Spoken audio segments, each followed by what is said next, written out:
కొట్లాడారు ఎందుకు డిలీట్ చేయాలి అంటే మేము ఇద్దరు కలిసి కొట్లాడాలి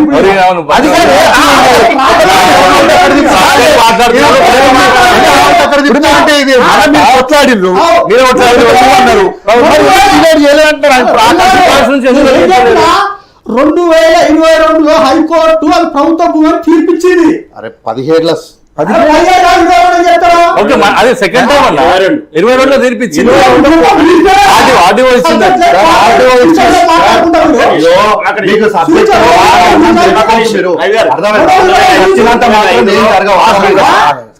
మాత్రం ఏం జరగదు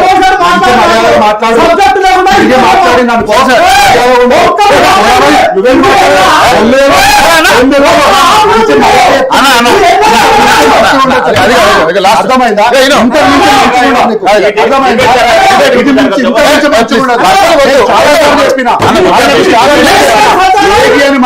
మర్యాద ఉండాలి ఇంట్లో చూపించుకోవచ్చు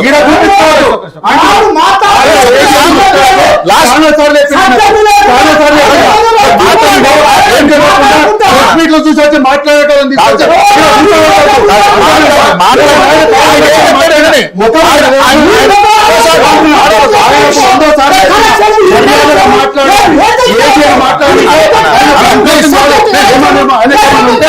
ఇంట్లో చూసుకోవాలని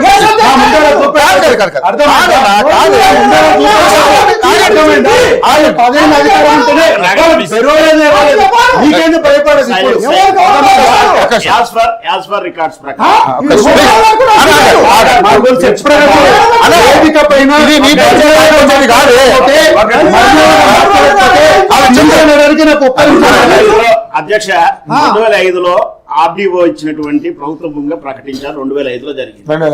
హైకోర్టు తీర్పు 2022లో ఫైనల్ వచ్చింది. ఈ 2017 అనేది మళ్ళీ పైకి పోయాడా ఇంకో ఆ కోర్టు నుంచి వచ్చిందో ఈయన ఇన్ఫర్మేషన్ క్లియర్ లేదు. 2022 అనేది ఈయనకి ఇన్ఫర్మేషన్ ఉంది. 17లో ఒక సంఘటన మనం ఏంటంటే హాఫ్ ఇన్ఫర్మేషన్ తోని మీరు చెప్పండి.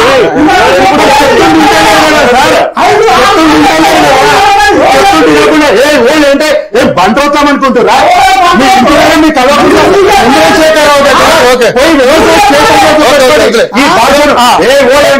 మర్యాద ఉండాలి. మీరు చెప్పండి. మీరు తెలంగాణ దూరం పోతున్నారు. లేకపోతే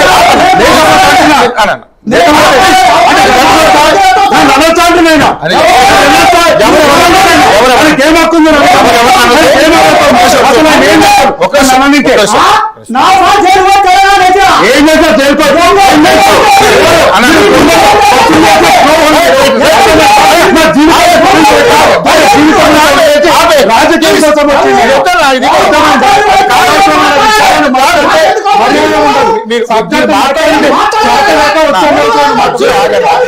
ఆయన మాట్లాడిన తర్వాత ఏం మాట్లాడతారు?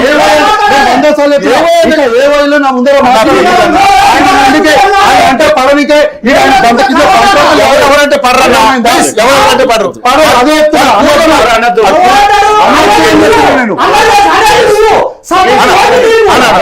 సబ్జెక్ట్ అయిపోయిందన్న. మళ్ళీ మొక్క చూసుకొని మనం మాట్లాడుకోవాలి ప్లీజ్. పార్టీ పరంగా చెప్పండి. 22లో తీర్పు వచ్చింది. ఫైనల్ తీర్పు వచ్చింది. అది ప్రభుత్వం అని ఓటు పెట్టిర్రు. ఓటు పెట్టిన తర్వాత ఆగిపోయింది. ఆగిపోయాక మళ్ళా కాంగ్రెస్ ప్రభుత్వం అధికారంలోకి వచ్చి దానికి చెల్ల వచ్చింది. చెల్ల వచ్చి ఇప్పుడు ఆగిపోయింది. దానికి టీఆర్ఎస్ పార్టీ పోరాడింది. ఇది తప్పని చెప్పింది. ఇప్పుడు కూడా అధికారంలో ఉన్న కాంగ్రెస్ పార్టీ అది ప్రభుత్వ భూమిగా తీర్పు వచ్చింది కదా, సుప్రీంకోర్టు పోయిండు, అది నడుస్తుంది. ఇప్పటికైనా అది ప్రభుత్వ భూమి అని సుప్రీంకోర్టుకి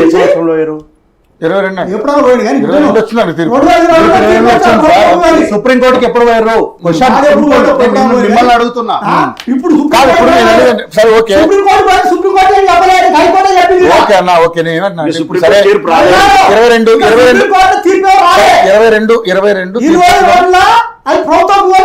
వచ్చింది కదా, వచ్చింది 23లో మీరు అధికారం కోల్పోయిన తర్వాత మరి ఇప్పుడు ఏదైతే పొంగులేటి శ్రీనివాసరెడ్డి గారు మీ ప్రభుత్వంలోనే హయాంలోనే అవినీతి జరిగింది అంటున్నాడు ఆయన. తప్పని నేను చెప్తున్నా కదా. ఓకే. వాస్తవం. ఈడ మన మధ్య రావద్దా? సార్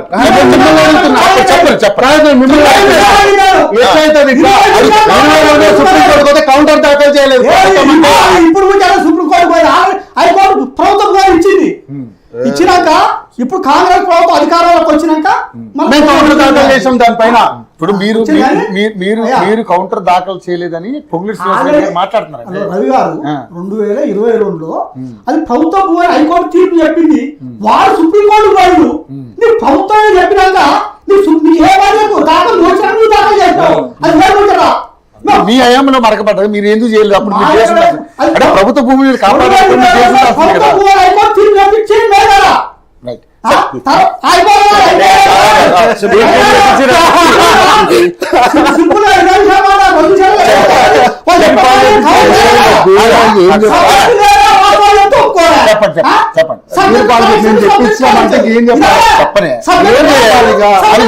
ఏం చెప్పమంటారు?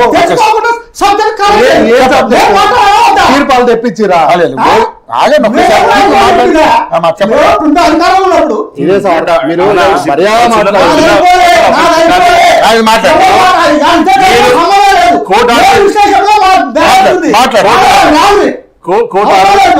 కోర్టు ఆర్డర్ వచ్చినప్పుడేమో పబ్లిక్ ప్రాసిక్యూటర్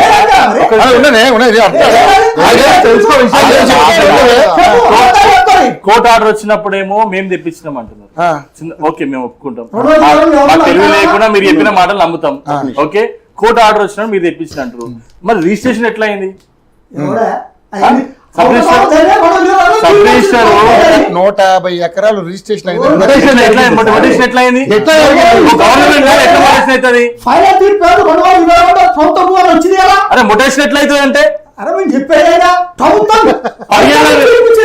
2015లో కూడా తీర్పు వచ్చింది.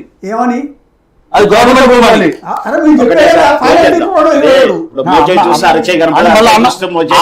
అన్న మళ్ళీ ఇప్పుడు అవకాశం ఇవ్వకపోతే నన్ను దుఃఖేశాడు అంటాడు లేనిపోయిన. నువ్వు చెప్పేది క్లియర్ చెప్పు. 22లో హైకోర్టు మీరేం మాట్లాడకండి చెప్పండి. 2023 కాంగ్రెస్ అధికారంలోకి వచ్చిన మన ఫైల్ కలిగింది. టిఆర్ఎస్ పార్టీ బిఆర్ఎస్ పార్టీ ఇది తప్పు జరుగుతుందని మనం చెప్పినాక మొదటికి వచ్చింది. మొదటికి వచ్చి అన్యాయం అక్రమం జరిగిందని మేము చెప్తున్నాం. ఇప్పుడు అన్న కూడా పాయింట్ అడిగాడు మిమ్మల్ని, 150 ఎకరాలు ఎలాగా రిజిస్ట్రేషన్ జరిగింది? తప్పు జరిగింది. ఇప్పుడు తప్పు జరిగిందని అప్పుడు జరుగుతుంది. కూడా తీసుకున్నారు. గవర్నమెంట్ సొత్తది. వాస్తవాలు ఎట్లుందో తెలుసా? చెప్పినా కదా, ప్రభుత్వం ఆడంతో పై లోన్ తీసుకుంటున్నారు. తప్పు జరిగిందా? అదే మీ ప్రభుత్వం అలాంటి ఎందుకు అరికట్టలేకపోయారు అంటున్నా. అది వాళ్ళు కూడా అడిగేది. రవి గారు 2022 హైకోర్టు తీర్పు సరే, డాక్యుమెంట్ ఎందుకు కరెక్షన్ చేయలేదు? కరెక్షన్ ఎందుకు చేయలేదు అని కూడా వాళ్ళు అడుగుతున్నారు. నిజంగా వాస్తవంగా అది కూడా చేయాలి కదా.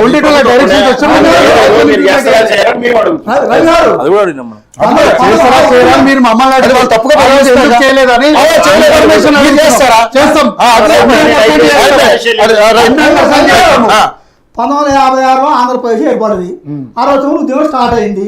2001 మళ్ళీ ఉద్యమం వచ్చింది. 2009 డిసెంబర్ లో ప్రకటన వచ్చింది. మరి ఎంతో పోయింది. ఫైనల్ 2014 జూన్ 2 తెలంగాణ వచ్చింది. అదే విధంగా